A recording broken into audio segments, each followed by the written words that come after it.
কে তোরা কতবার আমি এটা ভালো মতো পড়ালাম তাও তুই পারস না কেন? না বুঝলে আমি কি করবো? কি মুখে তর্ক করলি কেন? যখন আমি টিউশনি পড়াই। আরে রাকিব বাবা উঠো, পড়তে বসো। না স্যার, আজকে আমি পড়বো না। কেন বাবা? কারণ আজকে আমার মন ভালো না। এটা কোনো কথা বললা? হোমওয়ার্ক বের করো, ওঠো। না, আপনিই বের করেন।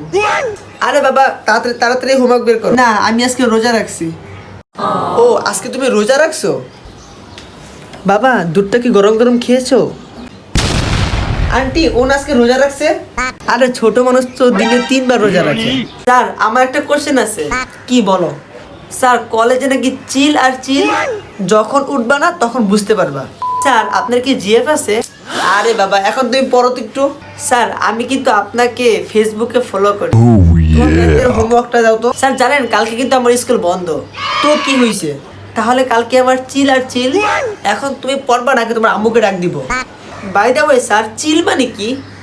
চিল অর্থ পাখি আর পাখি। এখন পড়ো তো। ও তার মানে স্যার আমরা যখন খুশি থাকি তখন আমাদের মন পাখি পাখি হয়ে যায়।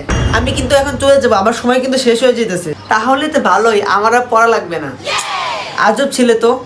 আর একটা লাস্ট কথা বলবো না, আমি না বড় হয়ে স্যার আপনার মতোই হতে চাই। তাই নাকি বাবা? কেন বাবা? না স্যার পরে আপনি রাগ করবেন। আরে না, এত কথা যেহেতু বলে ফেলেছো বলো কেন আমার মতো হইতে চাও তুমি? স্যার আমি বড় হয়ে আপনার মতো হব যাতে আমি বড় হয়ে আপনার মতো সুন্দর একটি বউ পাই।